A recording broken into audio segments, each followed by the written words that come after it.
Hello everyone and welcome back to Gran Turismo 7. Today we'll be getting into another update's worth of new cars and tracks as I continue to try and catch up with everything I've recorded in this game. And today we're looking at update 1.35, in which was added the Subaru Impreza Sedan WRX STI 2004, to use the full name. We've also got the Lancer Evo 3 and the Aston Martin Valkyrie. So this is going to be three very cool cars to get into in this one. So without further ado, I think we should just get cracking. Actually, before we do that, this is something I took a very long time to notice was here, but at some point the game noticed that it was my birthday. Happy birthday, McPlayer80. Thank you, Sarah. And yeah, I actually thought it strange that nothing came up, because Gran Turismo usually does, you know, these birthday things. I remember I got a couple of cars for free back in Gran Turismo 6. So it'll be interesting to see what happens here. And we've also got old mate Luca saying happy birthday as well. Sarah spilled the beans, so I baked you a cake. Oh, Luca's, he can also bake. That's lovely. I want that cake. I really want some cake right now. Anyway, what's happening here then? We have some fireworks. Goodness me, I've never had fireworks on my birthday before. And there we go. We get a car for our birthday. Once again. What is it? It is a Lexus RCF Group 4. Very nice. I'll have to sign up for Lexus in the next Manufacturer's Cup. I don't know. Anyway. Cool. That's it looks really cool in that lighting, actually, that car. But anyway, there we go. That is what we get for our birthday. A Lexus Group 4 car. Not too bad. I'll take anything for free, I suppose. But anyway, let's get into the racing action, and the first one we're going to do is at the Fisherman's Ranch circuit, or ranch. We're in America, and we don't do a lot of races here. It's only the third one ever, and thank goodness, because it is a horrible track. I really do not enjoy it at all. The other rally tracks, we've got Sardinia Windmills and Colorado Springs. They're alright, but this one is... it's just way too rough. I think that's what the main issue is. It's quite narrow as well, but the terrain is just very, very bumpy and just tricky to navigate, and I've just never had any luck here, so I don't really have high hopes for this. Difficulty is on the lowest setting for this race, as always with rallies for me, and I have a feeling this is still going to be a struggle. Going to try the car standard to begin with, just to see how it goes, but I have a feeling that we're just not going to have enough without getting some upgrades on this thing. So we'll see how it goes, and we'll demonstrate the violence of this circuit while we're at it. But yeah, it's I mean, you can see already the car's just getting thrown around all over the place. It's a circuit more suited to a Jimco buggy than a Subaru Impreza. But anyway, we'll do our best and see if we can come away with any kind of result from this one, as I'm struggling to navigate the opening phase of the race. But we're currently still down in last position, no progress being made yet, as we are trying to close into the car ahead. Can we sneak through? Nope, there's a fence there, as we try and carry some speed maybe around the outside, and we'll get the run towards the next left-hander. We'll get through there, move ourselves up out of last position and up into P9, so a little bit of progress as we find the barrier there. And yeah, this is just going to be a nightmare of a race. I can sort of already tell we're not going to make the progress we need without numerous upgrades on this car, as we go for a little bounce over the whatever that was that flipped the car up sideways. little banking, I guess you'd call it. But yeah, that's the thing with this track is because you know, it slopes up on the inside of some of the corners. It throws the car to the outside, and it lands you in a world of trouble. So you have to drive very accurately, I suppose, which is difficult to do on dirt. So yeah, it's a track that requires a lot of skill, and a lot of skill that I just don't have. So it's a tricky one, and this section is the worst by far. It's relatively straight, not completely, of course, and yeah, for some reason as well, the car just does not want to shift out of gear. I use automatic gears, and at times like this I wish I drove manual, but I'm not an octopus. I don't have enough brain capacity for that. But anyway, yeah, we just really struggling to get up to speed with the circuit. The car's fine. You know, when I do get through a corner nicely, the car feels great, but just driving this circuit is a nightmare. This bit is the best part though. Big jump here, and that's a nice, fairly nice landing, which makes a change because it can be very hard to land the cars in Gran Turismo without them just bouncing and spinning off in all different directions. So yeah, it's tough, but we'll see if we can do it as we work our way through the tight and twisty section downhill here. We're still on the first lap, by the way, of 1. It's an incredibly long lap here at Fisherman's Ranch. But anyway, big jump there as well. I love that jump. So there are some fun parts to this circuit. But yeah, there's just so many really tricky sections to navigate. But anyway, we're starting to make a little bit of progress later in the race now. We're up into 6th position, so that's not too bad as we do finally cross the line. And yeah, that 6th place will be the result we record at the end of our first attempt. But we are going to need some upgrades. And as for upgrades, we are going to get the Stage 1 weight reduction, the Stage 2 weight reduction, and the Stage 3 as well as the increased body rigidity. It's time to start focusing on horsepower with the fully customizable computer, racing air filter, and the racing silencer. And finally some Brembo slotted racing brake kits and pads. And now we get back to the racing once again. And on the run to the line, we're in 4th position, just barely there, side by side, but we do make it. But yeah, it's still not enough. That's after quite a few tries with that particular arrangement of upgrades, was still not able to make it work. 300ths of a second, by the way, the gap between myself and the Lancer Evo 3. So that was very close between the two new cars to the game, 2 Imprezas and a Mazda 3 in front. So I guess that can be the car we resort to if all else fails. But yeah, for now we are struggling. 4-star roulette ticket though for our struggles so far. We'll see what we get from this. It is going to be a Ford Mustang of some kind, a Shelby GT350R. Alrighty, there we go. Curious how much this car is going to be worth. Only 75,000. Okay, nothing crazy. And as it turns out, I actually already have one of those cars, so we're going to sell it straight away and get a little bit of money back from that. Almost just over 1/3 of its value. But anyway, given that upgrades have failed us so far, we're going to take a look at some of the things on the cosmetic side, because these will give us downforce as well, so they're not purely cosmetic. So maybe downforce is the correct way to go for us. So yeah, this is what we are going to do now.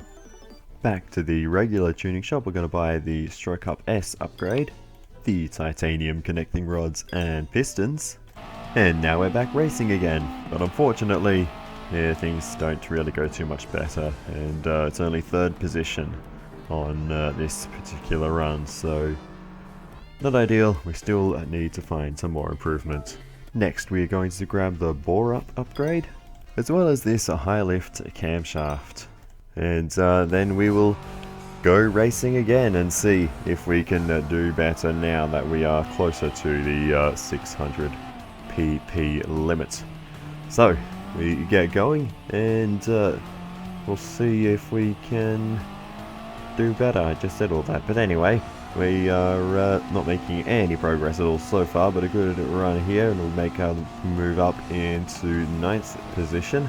We might be able to take P8 a little bit earlier this time, hopefully, as we have a little bit of a rough landing off the jump there, but we make the move around the outside, a little bounce off the wall, straightens us out, and we're up into 8th position. It does take a little while to catch up to the next few cars, but as we do, we can start making our way further up the order, and this part of the circuit not proving quite, never mind, I was going to say not proving quite as problematic, but well, there you go. But anyway, still managed to move ourselves up into P7 through that sequence. We might get P6 back as we go for the move down the inside, and we will get through. So back up and into P6. Soon enough we catch up to another little group of cars, and we'll be able to gain a few more positions here up into the top 5 over the jump, which is, as the car's getting faster, becoming progressively more challenging as we just plow it straight ahead into the wall there. But anyway, it helped us get around the corner, so no issue, and we're actually up into 3rd position now, so doing much better in this race, up into 2nd as we cross the line. But unfortunately, that is the best we could do with that setup. After trying a number of more times after this, I couldn't even repeat the 2nd place. So we're back at the upgrade shop. This time we're going to get the racing crankshaft, the engine balance tuning, and now we try again, but unfortunately still only 2nd place.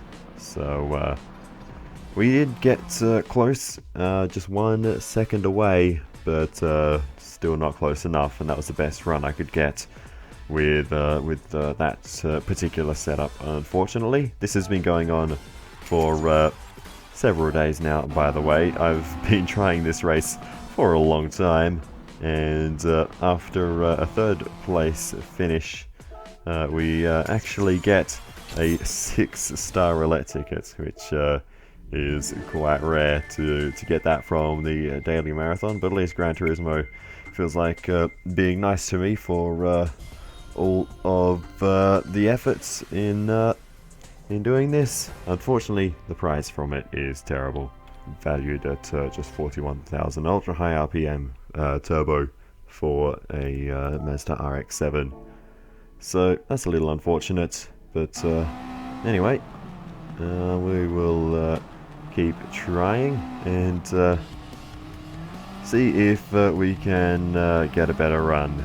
And we do actually have a pretty good one going here, as we've again just moved on to the later stages of this one. We're up in 2nd position, the leader a little way up the road though, so we'll need to have a good end to the lap if we want to catch up. Bouncing off the wall there, but we're close to the leader, probably as close as we've ever been, but I don't know if it'll quite be enough. We're literally within touching distance. We could throw the tow ropes out, but unfortunately again it's just not quite going to be enough, and that just seems to be the story of the day in this race. It's never quite enough. Whatever we're doing, we just keep continuing to fall short by less than a second that time. Back to the upgrade shop, and we're going to get the polished ports. We will also get the racing intercooler, racing exhaust manifold, the carbon propeller shaft, fully customizable limited slip differential, bracket balance controller, fully customizable suspenders, probably should have got them earlier, racing clutch and flywheel, the Torquay vectoring central differential, and finally the fully customizable racing transmission. Then I spent far too long making the mistake thinking that I know how to tune cars at this point. And then even after all of that, the best I could do was P4. I'm getting worse. So, yeah, I could put the turbos on, but this car's already got a fair bit of horsepower, and I don't think that's the issue here. So, let's go with something even more ridiculous. And instead, we're going to drive the Nissan R34 GTR, and despite jumping over someone's head, we didn't quite manage to take the victory, but first run in this car, and we are already very close. We've got the Falcon Star GTR livery from the old Nürburgring 24-hour car on this one, but anyway, yeah, this immediately, even though it is absolutely wild and out of control, it feels like it can win the race a lot easier. So, yeah, hopefully this will be the one, because this has already taken up a large chunk of the video. We've only got like a couple of races to do in this episode, and it's going to be a long one just based on this first race. So we'll barge our way through, immediately move ourselves up a position into P9. Let's try and make progress as quickly as possible. We've got a lot of horsepower, we've got a lot of grip, it is a GTR, and you know, at the end of the day, that's worth something, even in an off-road situation. Unfortunately, grip doesn't really help when you are pointing to the sky with no wheels on the ground, so let's try that again, and try and have a cleaner run. This car is certainly not immune to the various bumps and jumps around this circuit, but I just want to get this race done, and this is you know, the most powerful sort of road-going four-wheel drive I've got at this point in time of the Japanese variety. So yeah, we'll see how this goes as we are absolutely bouncing our way through, moving ourselves up into 7th position already. Good progress in the opening few moments in this race as we make the move up into P6 now. Bounce off the wall, but it's absolutely fine. We can handle that. And yeah, we've already made a good chunk of progress. This is what we need to be doing. I did notice that the more progress we make early in the race, the further ahead the leader can tend to be sometimes. So yeah, it's a bit of an awkward thing, because the more progress you make early, which is of course what you want, the harder it becomes, which is what you don't want. So that's why I think we've been getting into that sort of situation so often, that we're close and not quite there. It just depends if we start the race strong or finish the race strong, but either way we end up in the same position. Anyway, we are going through the tight and twisties, trying to navigate our way through here with some level of speed. Not doing a particularly great job at it though. Just rally driving in general, as I've continued to say for a long time now, it is just not for me. But with enough brute force and smashing my head against the wall until the wall breaks, we can get these done. So here we go. We've got some good straight line speed here. This car doesn't seem to just get jammed at one speed and not shift into the next gear, which is fantastic. And now we can race along and try and gain a few more spots as we head into the this kind of bank dish left-hander, and up the hill. We're up into 3rd position now, so this is going absolutely fantastic. 2nd place is in sight as well, so it won't be too long. Actually, the leader is right there as well, so yeah, we are in close proximity to P1 here. This could finally be the one after probably 3 or 4 days of trying this race. Huge launch off the jump, my goodness, how did we land that? We were nose up, bank to the right mid-air, and somehow the car lands in a straight line and keeps going. I'll take it. I don't know how that works, but we're up into P1 now with the move down the inside, And there is not long left to go in this one. We just need to survive the final few corners.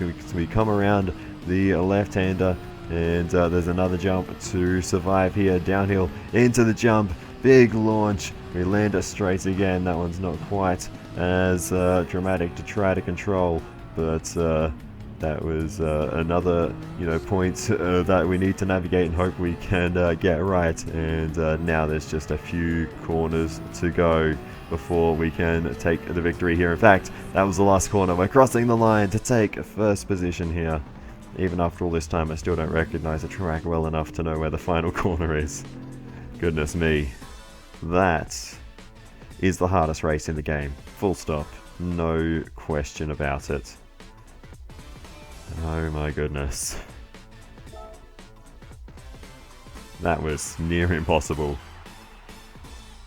Finally though, the job is done and we can do something else. But my goodness, that was something. Let's have a little look at the replay. We can admire the car bouncing all over the place. But far out. That was a mission. Yeah. I don't know what it is, these rally races.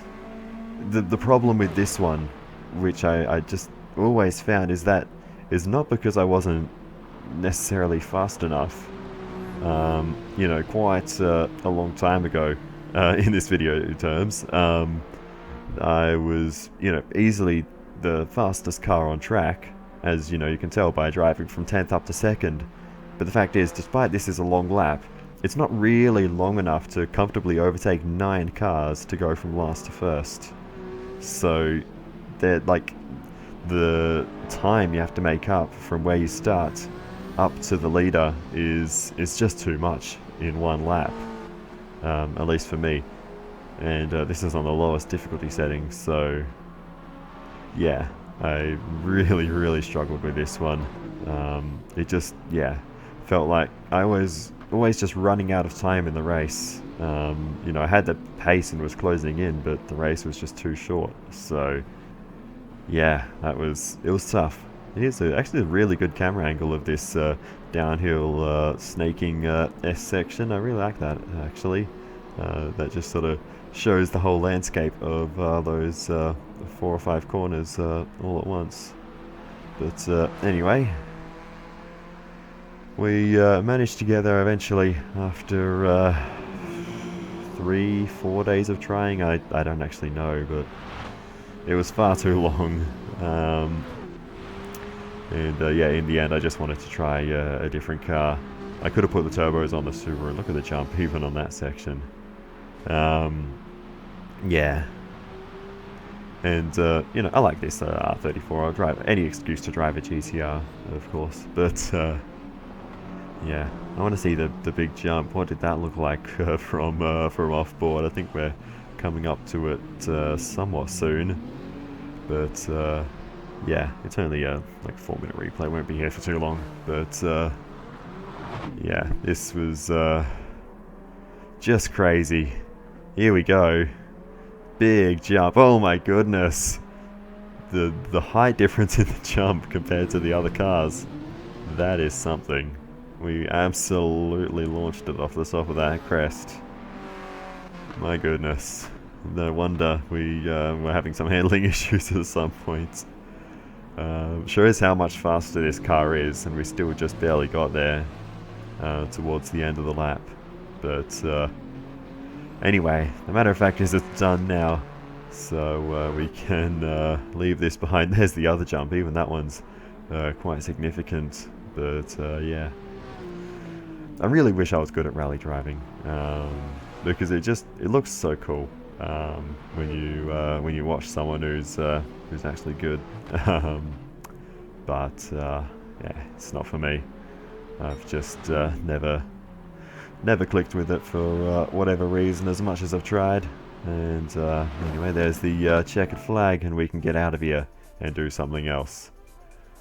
Since we spent so long on that, it is time for a menu book, and one that was added in this update was the Subaru WRX menu book. So yeah, let's have a little read of that and see what we can see.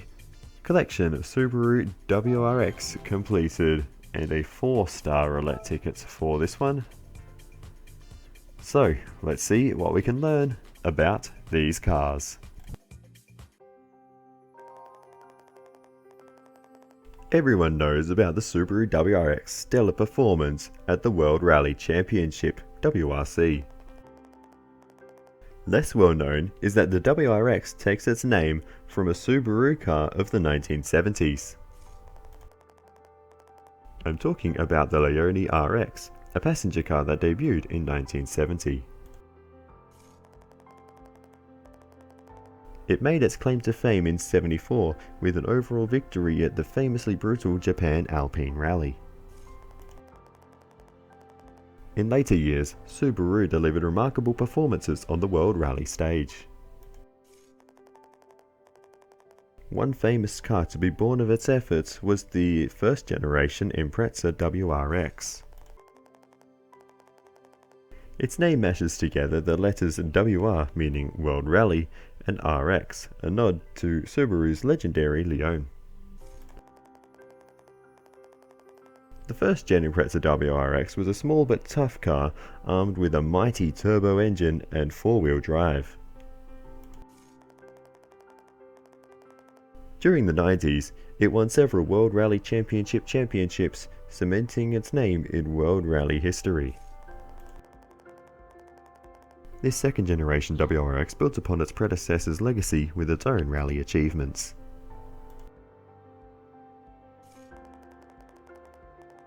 In addition to being the last Impreza to win a World Rally Championship Drivers' Championship in 2003, it pulled off a marvellous victory at the 2004 Rally Japan, the first WRC event to be held on Japanese soil. In 2014, the WRX was reborn as the Subaru WRX, a new sports sedan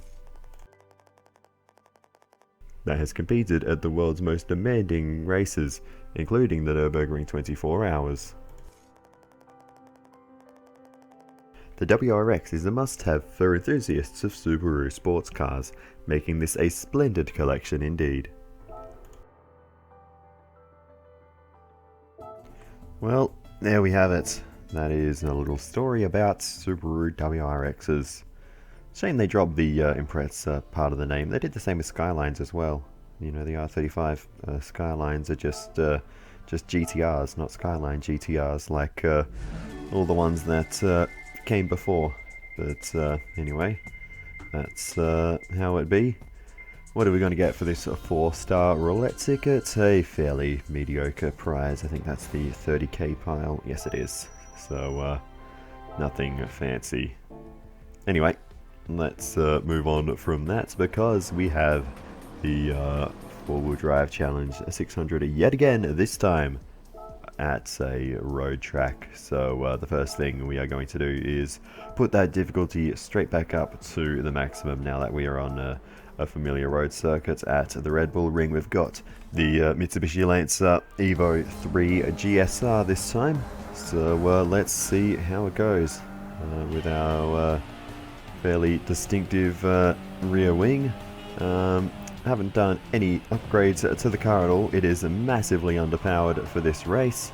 So yeah, I don't have particularly high hopes, but I just want to see how it goes. And to cut to the chase, we end up at the end of the day P4. So not so bad going, really, considering this car is nowhere near where it needs to be for this event, and we are on the highest difficulty setting now. So it is back to the good old upgrade shop, and the first thing we are going to do is upgrade the tyres. Sports soft tyres going on because comfort softs aren't very good. So we will immediately upgrade those, and we'll also grab the stage 1 weight reduction upgrade, and we'll flick to page 2, the Club Sports parts. We'll get the bore up upgrade, and we will also grab I think the stage 2 weight reduction, and the high lift camshaft. Normally I actually check the ultimate parts to make sure there's no better versions of those upgrades. But apparently I didn't do that this time. But basically we're just getting the Club Sports upgrades that are necessary. But I won't bother with any of these other ones because there are better versions of all the other upgrades here. So yeah, we're not going to worry about those. So let's get going and see how this goes with an improved car. The tyres will easily be the biggest thing that we've changed. That mid-corner grip is going to be huge for us in this one. 10 car field. Yet again, we've moved up into 9th position already. Just 3 laps here at the Red Bull Ring, so a fairly short race here as we take a little look at the car from the outside, but a little bit wayward into the braking zone of turn 3, but we'll manage to navigate our way through there all right and accelerate up along the next straight through these couple of very slight corners as we are in the slipstream. We'll see if we can maybe make a move to the inside. We'll send it in very late on the brakes and we'll get a stop, a little bit of contact, but we'll move ourselves up another 2 positions and up into P7. So we go a little bit wide, but we hold on to it and maintain the position.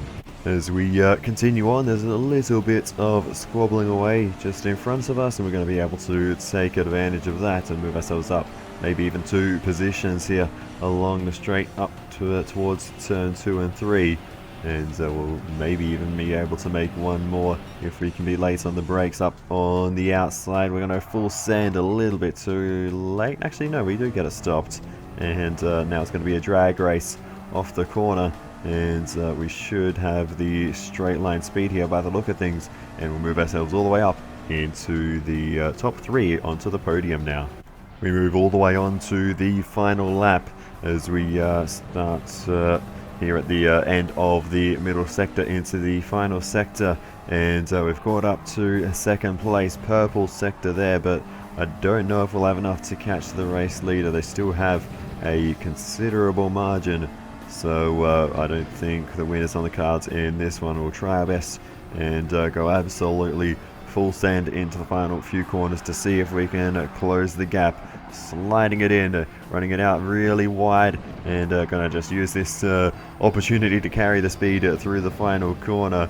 We gain a whole chunk of time, but it's not enough in the end, and we're gonna have to finish in P2 on this occasion, unfortunately.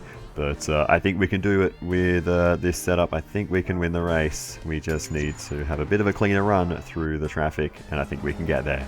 So let's see how it goes on this next attempt, and hopefully we can have a good run. So we need to make sure we drive absolutely perfectly throughout this one if we want a chance of taking victory. Nice run through turn 1, using the road width well there, and heading up now through this slight right-hander, and then up towards the left-hander of turn 2.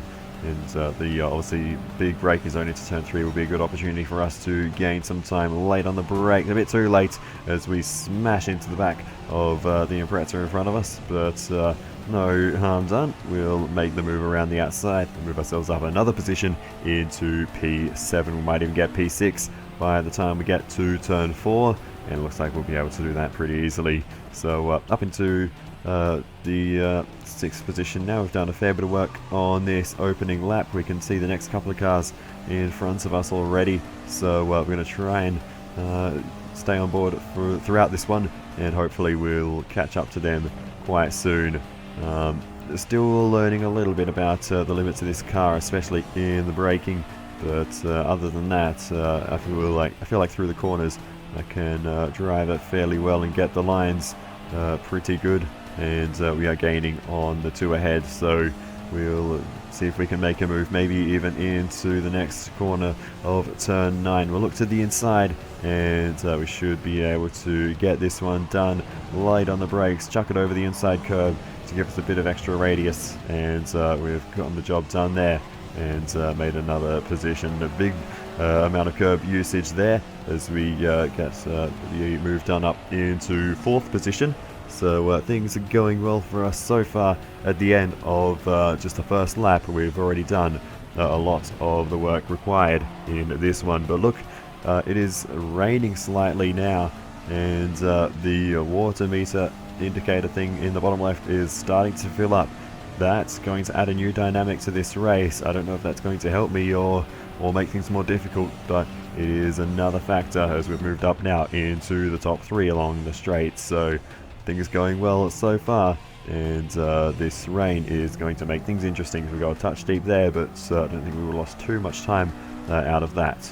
We continue on then to the final lap of the race. We're watching off board now as the rain is intensifying, the surface of the track getting wetter and wetter, and this is suiting us very well. As you can see, we're already not too far from the leader, although at the moment we're trying to take 2nd position as we head up the hill and towards the braking zone. We might be close enough to go for the move here. Down the inside, we're late on the brakes and we get the job done and move ourselves up into 2nd position at the moment. Just the race leader ahead of us. So where can we make this move? We're a long way back at the moment, so we need to have a good run through the next few corners as the GTR leads the way here in the wet conditions. It will absolutely be suiting that vehicle, although all of these are 4-wheel drives, so none of them will be handling this too badly at the moment. But we are pushing and really trying to close that margin as we head into towards the end of the middle sector. Going for the move around the outside for the race lead. Can we pull this off? We're right out on the edge of the circuit, and the GTR's there just about going to hold on. We'll look to the inside again into the next left-hander, gone very deep there as the GTR switches back to the inside, and this might be another re-overtaking move. We'll hold on for now, but we still have a few corners left to navigate, and that GTR is pretty quick. But at the moment, we've got them covered as we head into the final 2 corners. I think we've got the job done. We just need to get through these 2 corners safely, and we've done it. We get through turn 9 alright, so we've created a little bit of a gap to the GTR into the final corner. We get through there nicely, and that is a job done in this race. That rain has certainly helped us as we come to the line now and take victory in the little Lancer. Very, very nice. That was a fun race. That rain did certainly mix things up. And I really like that that can be a factor, that, you know, in any old race, it can just start raining and turn things around, you know, for better or for worse, depending on your car. But anyway, on to the next car, the Aston Martin Valkyrie. Check out these colour names, by the way. Slipstream Green. We have Liquid Petroleum. We have Ethanol Silver. And Maximum Orange, which is, of course, the one I'm going to go for. But, yes, that's an interesting one. I don't know if I'd, you know, call a colour Liquid Petroleum. That's a bit of a strange one. But the Aston Martin Valkyrie then, this is, I think, the most expensive car in Brand Central, in the Brand Central dealership where you can buy all the new cars. It's 4 million credits, which in Gran Turismo terms is it's a fair bit. There are more expensive cars in the Haggerty collection, the classic cars, the old Le Mans cars, etc. And other things can get up to 20 million, but in terms of new cars, this is about as expensive as they come. So yeah, this is quite an investment. So I'm hoping it's good, basically. But nonetheless, we're going to take it for a drive and see how it goes.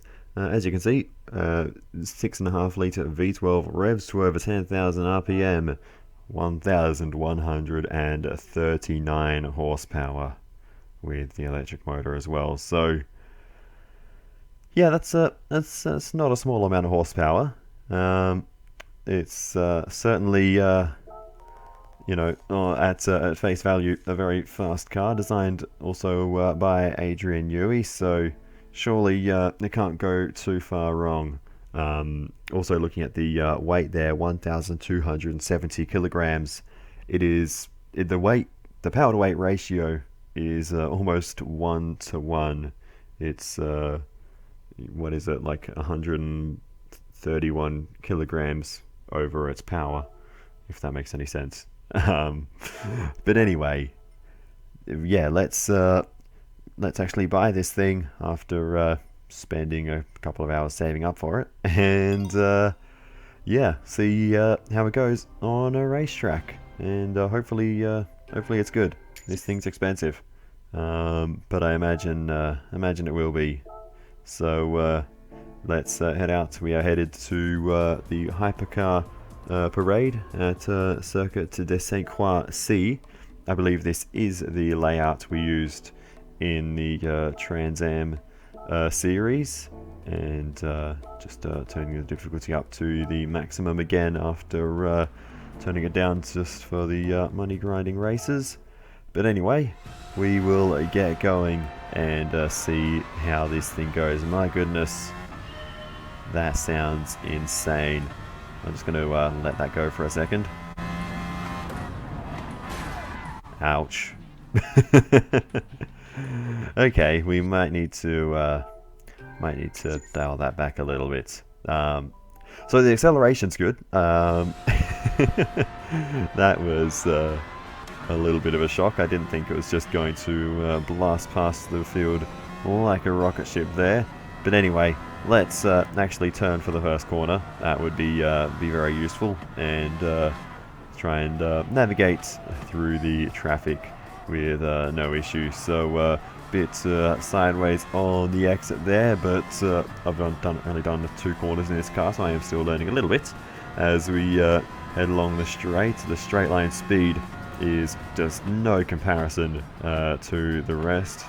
Very early on the brakes there, because I don't know the limits of this car at all, but it doesn't seem to really matter because we are still rounding up the rest of the cars with relative ease at the moment. A little bit of contact there as we now put the power down, get another move done, up into the top 10 now, so a few positions gained already within the first couple of corners as we're making our way through the right-hander. We have a very short straight coming up, so we'll put the power down here. We might be able to grab another position as we look to the inside. And again, we're just being quite cautious at the moment, and power down on the exit. There's the position made, and we're up now into 9th position. Got a couple of cars in front of us now as we're going to try and make this move around the outside of the slight right-hander, and we get those done. And yeah, it's just no challenge for this car. I did buy the racing soft tyres just because I've never been too optimistic about hypercars, so I wanted to give it the best chance possible. And yeah, it is absolutely loving this compound. It just it feels incredible. That was a terrible line through there, but that's just the corner, not the car. I've always struggled with that corner. As we head on to the bridge for the first time, we're already up into 4th position in this race, and I don't think it'll be too long before we get up into the race lead. We've got the top 3 all right in front of us as we round up the Bugatti around the outside.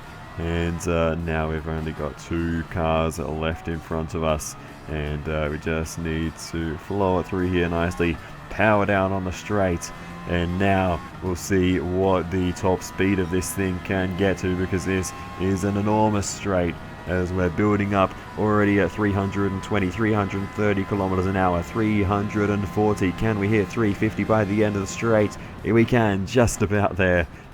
350 and no higher by the time we get to the braking zone, and we brake it there nicely, and we've now easily gotten the race lead on the first lap alone.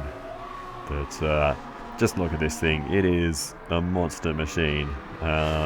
Just sticks to the track really, really nicely, and yeah, the other hypercars, just no comparison. We are absolutely blasting off into the distance, and yeah, we're going to be taking this one with ease. So yeah, the Aston Martin Valkyrie, a very, very, very good car. I really enjoy driving this. So even though it's probably, you know, it's almost too fast to be practical in a lot of forms of racing. In a lot of rule sets it won't really fit into, but just for the fun of driving it, that is $4 million well spent, because this thing is absolutely awesome. But we bring it around the final corner after a rather lonely 3 laps, and or 2.5-ish laps, and yeah, that is an easy win here at St. Croix in the Aston Martin Valkyrie. What a machine this thing is. It is just insane. So yeah, clean race bonus as well, even though we did make a little bit of contact on the way through, but we still have one race to go, and it is the World Touring Car 800. This was added because a new livery was added to the game for the Lexus Group 3 car, but I tried that and it wasn't very good. The Lexus RCF GT3 or Group 3, I forget exactly if it's a real one or not. It might be a real one actually, so it's probably a GT3. But anyway, we're going to use the Toyota Supra that I've been using for all the World Touring Car 800 races, because I just enjoy driving this car. So we get underway then, and we're here at Autopolis. We're here recently in Super Formula, so yeah, it's kind of makes sense to come back here in what is essentially well, it is a Super GT car from a bygone era back in 1997, but still in the GT 500 class, but classified as a Group 3 car in Gran Turismo due to its older age to the other GT 500s, which are the majority component of the Group 2 class. But anyway, we will see how this race goes as we start to navigate our way through the opening lap. It's quite a long one here, 10 laps of Autopolis, so we'll see how it goes. We've made a few overtakes so far up into P18, so the pace is going to be there for us if we can continue this forwards. Despite being 10 laps, we do still need to get a move on, because strategy can play a role, and if the weather suddenly shifts, which it has a tendency to do in these World Touring Car 800 races, at weather affected circuits like this one here at Autopolis, it can rain here. It can't rain at every circuit, but yeah, this is one where the rain can come at any moment, and all of a sudden we'll be in a world of trouble if we find ourselves at the wrong part of the circuit. So yeah, we'll see how it goes, but at the moment, at the end of the first lap, we've moved ourselves up just 3 positions into P17, so alright progress, but I probably want to be making more as we start to close in to the next couple of cars. We might be able to get a 2-for-1 deal here if we didn't get such a rubbish exit out of turn 1, but we'll see if we can still make this work. We're thinking about it. We're just not quite going to get there, and we'll stay behind. We might be able to get one of them around the outside here, all the way around this multi-apex left-hander. We get the job done eventually, move ourselves up into P16. We might be able to grab P15 with some acceleration here as we look down the inside. You'll notice we're also down into fuel map 6 to get that fuel as far into the race as possible. I don't know how much of an issue that's going to be, how far the tank will go, but it's always good to save when you've got the pace to do so. So we're up now and all the way into P15, so 5 places gained so far. We move on then to the start of lap number 3, and we've got a whole train of cars inside. 1 overtake, 2 overtakes already as we try and make our way down the inside, and we just about get that one done eventually up into P13. But the train continues. There's quite a lot of cars, so obviously someone further up the field is holding up the queue, and that's going to definitely be very helpful for us as we try to navigate our way through this lot.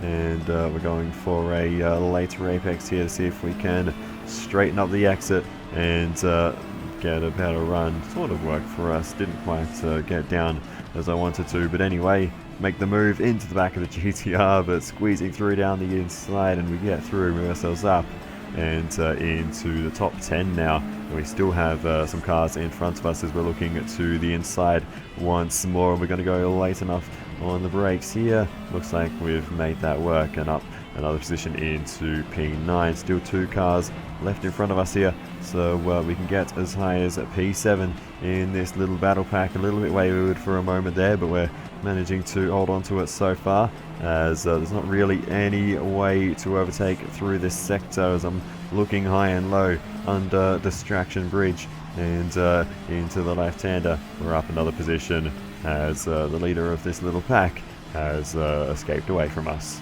As we continue on though, we do catch up to who was the leader of that pack. We make the move on the outside, and now we've got another cluster of cars in front of us. We might be able to make some more overtakes here, get as high as P4 if we can find our way through this lot, as we're on the 4th lap of the race, making the move to the inside and getting that done, and up into 6th position.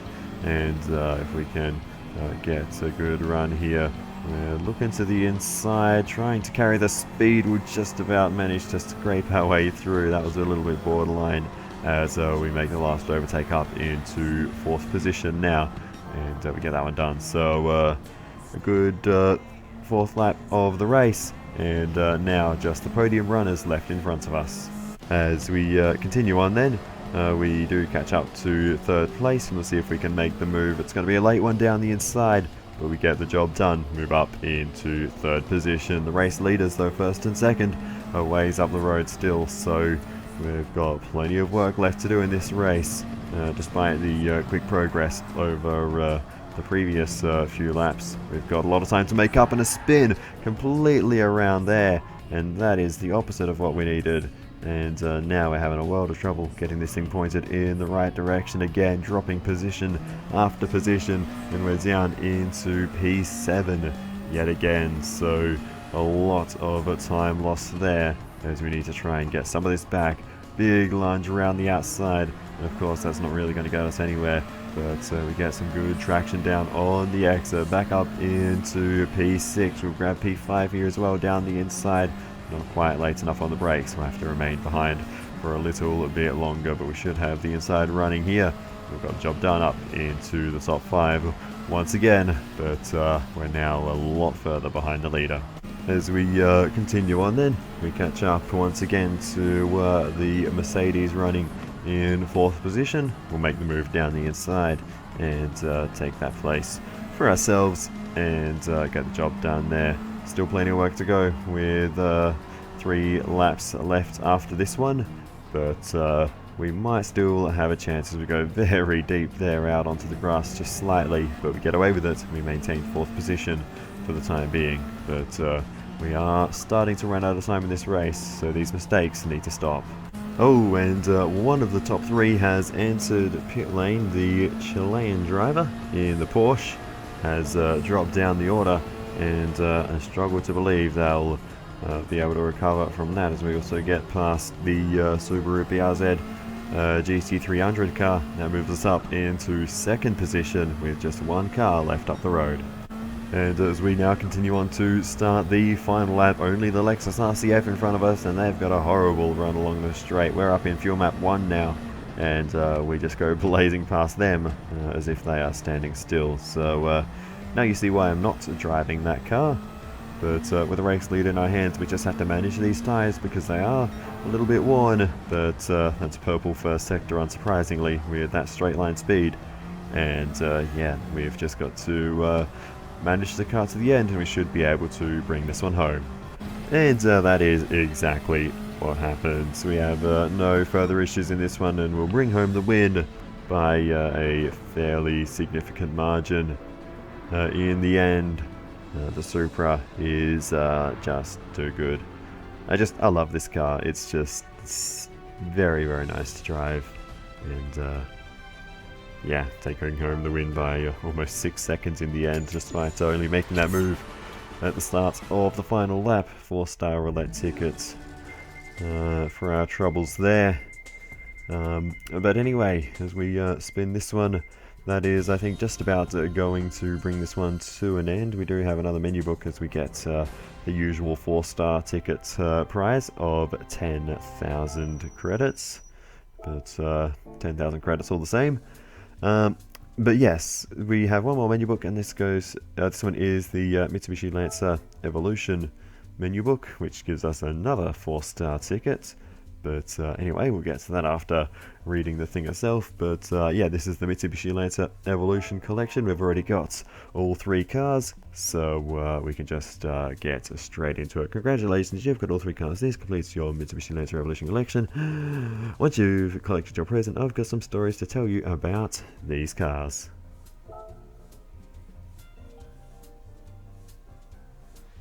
And there we go. Collection Mitsubishi Lancer Evolution completed.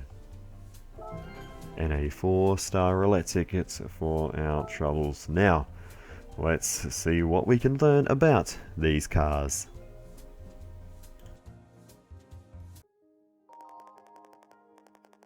Way back in the medieval age of Europe, knights would compete on horseback to see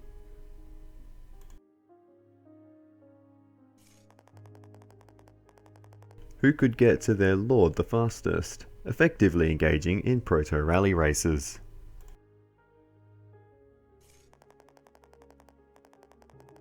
Flash forward to modern motorsport, and you'll find the Mitsubishi Lancer Evolution carrying on the tradition. Ah, like Lancelot. A brand with deep roots in racing, Mitsubishi has been racing its cars at international rallies since the 1960s. From 1983 on, its 4-wheel drive Pajero has scored numerous victories at the Dakar Rally, the world's toughest off-road race. And its Colt and Galant models have likewise been successful at the World Rally Championship, which began in 1973. This turbo-powered 4-wheel drive Lancer Evolution debuted in 1993, at the height of the brand's prowess. At the time, the top category at the WRC was limited to Group A cars, or largely unmodified production cars. Based on the Lancer, a mid-size sedan, the Evo was rally ready from the production model stage. In addition to the numerous victories at the WRC, this Evo was famous for the healthy rivalry it enjoyed with the Subaru Impreza, another Japanese giant of the day. This Lancer Evolution 3 from 1995 is the Evo's 3rd gen model. It was famously the car that delivered Mitsubishi ace Tommi Mäkinen his first World Rally Drivers title.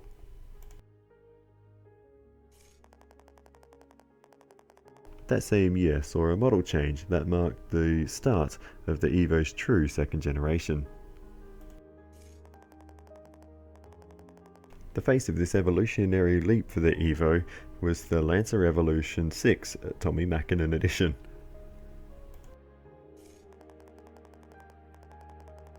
Mitsubishi's ace driver, Mäkinen, was the first driver in World Rally Championship history to win 4 consecutive drivers' titles. Naturally, the commemorative model which bears his name is a genuine treasure. By the time the Evo 10 went on sale in 2007, Mitsubishi had already withdrawn from WRC rallies. The last Evo, the 10's SAWC system and mighty turbo engine have made it a prize sports sedan with staying power. A Japanese WRC legend, the Lancer Evolution is a name etched in the annals of world automotive history.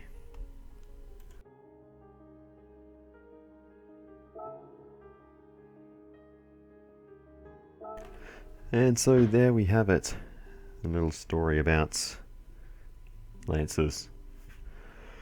Alrighty then, well, that I think is just about going to do it for this one. We do of course have that 4-star roulette ticket. Although unfortunately, the game actually froze on this screen as I went to exit the cafe. So that's a thing.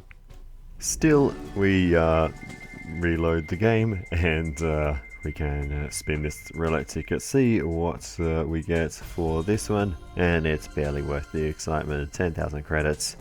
Once again, big whoopsie-doo. So anyway, as I was saying, that is going to do it for this one. A lot of cool cars in this update. Valkyrie was a lot of fun to drive. The Lancer was cool to win that race in the rain. That was a lot of fun. And the Subaru, I need to drive that on a real circuit. But I'm sure it's a very decent car. I just do not do rallies very well. So yeah. Anyway, thank you so much for watching all the way to the end. I really appreciate it. This has been a lot longer than it needed to be, thanks to that rally race. So let's finish it before we get too far over an hour. But anyway, feel free to give us some feedback in the comments. It's always very helpful. And other than that, I will see you in the next one, and goodbye.